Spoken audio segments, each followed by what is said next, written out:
మహాత్మా గాంధీ ఆశ్రమంలో మహాత్మా గాంధీ గారి పేరు మీద ఉన్న ఈ పథకం కొత్తగా వచ్చిన బీజేపీ ప్రభుత్వం అంటే 12 సంవత్సరాలు అయిందనుకోండి.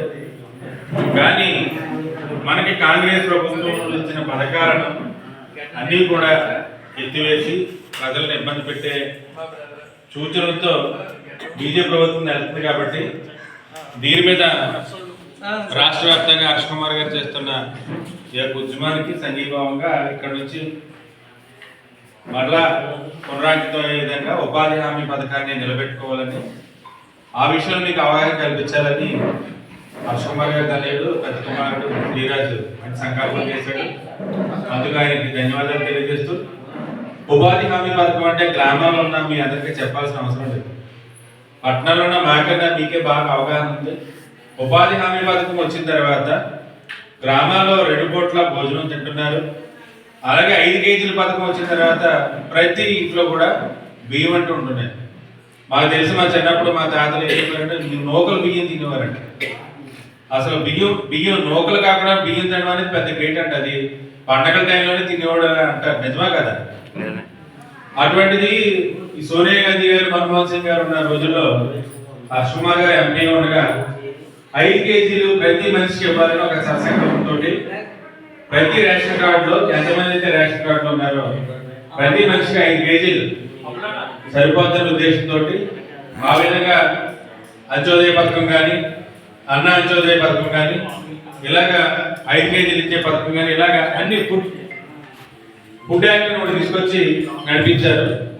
అదేవిధంగా అదే సంవత్సరంలో ఉపాధి హామీ పథకం మహాత్మా గాంధీ గ్రామీణ జాతీయ ఉపాధి హామీ యాక్ట్ అన్నమాట. ఇది చట్టం, పథకం కాదండి. యాక్చువల్ ఇది చట్టం. ఈ చట్టాన్ని మార్చడం అనేది మరి పేద ప్రజల కడుపు కొట్టడానికి దేశవ్యాప్తంగా సుమారు 43 కోట్ల మంది దీని మీద ఆధారపడి నడుస్తున్నట్టు ఎంత చక్కని పథకం. ఇప్పుడు మరి అనుకోవడం కానీ వ్యవసాయ పనులు వచ్చే వరకు కామాంధులు లేదా జమీందారులు పిలిచే వరకు కడుపు కట్టుకుని ఎప్పుడు పనులు వస్తాయి, ఎప్పుడు పనులు వస్తాయన్న రోజుల నుంచి మేము కూడా 150 రోజులు, ఫస్ట్లో 100 రోజులు ఉండేది, తర్వాత 150 రోజులు చేశారు. ఇది హామీ పథకం. ఈ పథకం ఎక్కడ డిజైన్ అవుతుంది? గ్రామాల్లో, గ్రామీణ ప్రాంతాల్లో మీతో పెట్టి ఏ పనులు చేయాలి? గ్రామాల్లో చెరువు తవ్వాలా, కాలువలు తవ్వాలా, లేకపోతే కూడుకులు తీయించాలా, లేకపోతే ప్రభుత్వ భవనాలు కట్టాలంటే వాటి కూలి పనికి వెళ్ళాలని మీరే డిసైడ్ చేసే పథకం నుంచి ఇప్పుడు కేంద్ర ప్రభుత్వం నుంచి వస్తుందంట.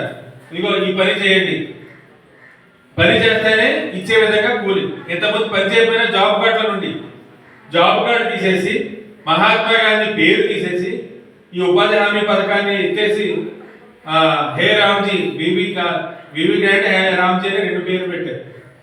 పలకడానికే ఇబ్బంది. మీరు ఎలా అంటారు? ఉపాధి హామీ పథకం అంటారు, లేకపోతే ఉపాధి కూలీ పథకం అంటారు, లేకపోతే జాబ్ కార్డు అంటారు.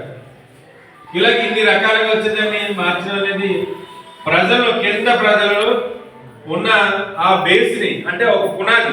మనకి ఎక్కడ తిరిగినా, ఎక్కడికి వెళ్తాం, పాకైనా, బిల్డింగ్ అయినా, ఇంటికి వెళ్తాం. అలాగే ఏ పని దొరకకపోతే ఈ పని ప్రభుత్వం నుంచి వస్తుందని ఒక సత్సంకల్పంతో దాని మీద ఆధారపడిన ప్రజలు కొట్టగొట్టడానికి చాలా దురుద్దేశం. ఈ విషయంలో మీ అందరిలో కూడా అవగాహన తీసుకొచ్చి, ఎందుకంటే పైనుంచి ఏ పథకం వస్తే ఆ పథకంలోనే వెళ్తారు. మీరు అడగలేరు కదా. ఇప్పుడు సిద్ధనగరం అనేది ఒక కుగ్రామం, రాయపూర్ నుంచి అక్కడికి 30 కిలోమీటర్ల దూరం. మరి ఆ రోజుల్లోనే గాంధీ గారు సొంత పోరాటంలో గ్రామీణ ప్రజల్ని ఎప్పుడైతే మనం జాగృతం చేసి చైతన్యపరిచి లేపుతామో అప్పుడే దేశ స్వతంత్రం మనకు రాగలుగుతుందని ఆయన ఇక్కడికి వచ్చారంటే చాలా నిజంగా ఈ గ్రామ ప్రజలుగా, ఈ గ్రామ చుట్టుపక్కల ఉన్న ప్రజలుగా ఎంతో సంతోషం. మీ గ్రామానికి కూడా ఒక పేరు తీసుకొచ్చింది. అటువంటి గ్రామీణ ప్రాంతాల్లో చైతన్యం పుట్టించిన మహాత్మా గాంధీ పేరు గ్రామీణ ప్రాంతాల్లో పని ఇచ్చే ఈ పథకాన్ని తీసేది చాలా దారుణమైన విషయం. ఈ విషయంలో రాహుల్ గాంధీ గారు చాలా పోరాటం చేస్తున్నారు. ఎందుకు? పేద ప్రజల తరఫున మన వాయిస్ వెళ్ళాలంటే ఇక్కడ నుంచి మనం ఒక మాజీ ఎంపీ ద్వారా లేదా పార్టీ ద్వారా పంపాల్సిన అవసరం ఉంది. కాబట్టి అన్న వచ్చిన తర్వాత మీ అభిప్రాయాలు నిష్కల్మషంగా, నిర్మోహమాటంగా చెప్పండి. అసలు ఈ పథకంలో మీరు ఏమనిపిస్తున్నారు? ఏ ప్రయోజనాలు పొందారు? కుటుంబం ఎంతవరకు బాగుపడింది? పిల్లలు అనేది ఎంతవరకు ఆకలి లేకుండా ఉంటున్నారు? బట్ట వేసుకుంటున్నామంటే ఇంతకుముందు బట్ట వేసుకుంటే కుట్టి వేసుకునేవారు. ఆ రోజులు ఉన్నాయా? కొత్త షర్ట్ కొనుక్కుంటారు. అంటే ఆర్థికంగా ఎప్పుడైతే కుటుంబం లేవబడుతుందో, బట్ట ఎప్పుడైతే భోజనం వెళ్తుందో అప్పుడు బట్ట కొనుక్కోవాలని అభిప్రాయం వస్తుంది. బట్ట కొనుక్కున్న తర్వాత కుటుంబాన్ని కట్టుకోవాలని అభిప్రాయం వస్తుంది, ఒక ఇల్లు కట్టుకోవాలని అభిప్రాయం వస్తుంది. ఇలాగ ఆర్థికంగా మన జేబులో మన డబ్బులు పెట్టుకునే విధంగా ఆ రోజున కాంగ్రెస్ గవర్నమెంట్ మన్మోహన్ సింగ్ గారు ప్రధానమంత్రిగా ఉండగా, రాజశేఖర రెడ్డి గారు ముఖ్యమంత్రిగా ఉండగా, ఎంపీ హర్ష కుమార్ గారు ఎంపీగా ఉండగా ఆ రోజుల్లో అందరూ చట్టం చేసి పెట్టారు. కాబట్టి చట్టం పథకం కాదు, పథకం అనేది వేరు. 5 సంవత్సరాలు 10 సంవత్సరాలు ఉంటుంది. చట్టం అనేది నిరంతరం భారతదేశంలో ప్రజాస్వామ్యం అంతకాలం కూడా చట్టం నిలవాలి. అటువంటి చట్టాలు చేసిన అంబేద్కర్ని మనం ఎప్పుడూ స్మరించుకుంటాం. ఎందుకు? రాజ్యాంగబద్ధంగా ఎప్పుడైతే ఉంటుందో అది హక్కు ఉంటుంది. మీరు సర్పంచ్ని డిమాండ్ చేశారని కాదు, ఎంపీడీఓని అడగగలరు, కలెక్టర్ని అడగగలరు, ఎప్పుడు చట్టమైనప్పుడు. అటువంటి చట్టాన్ని తీసేస్తే రేపు పొద్దున్న ఎవరిని అడుగుతారు? కనుక ఇటువంటి మంచి కార్యక్రమం మీరు మీ అభిప్రాయం చెప్పండి. దీనిపైన గ్రామాలు కూడా అవగాహన కల్పించాలి.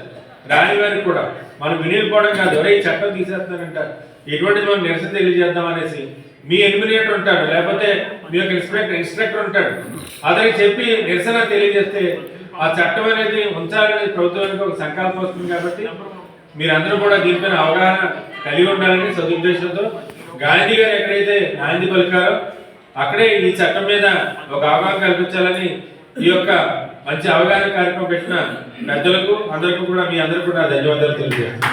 నమస్కారం.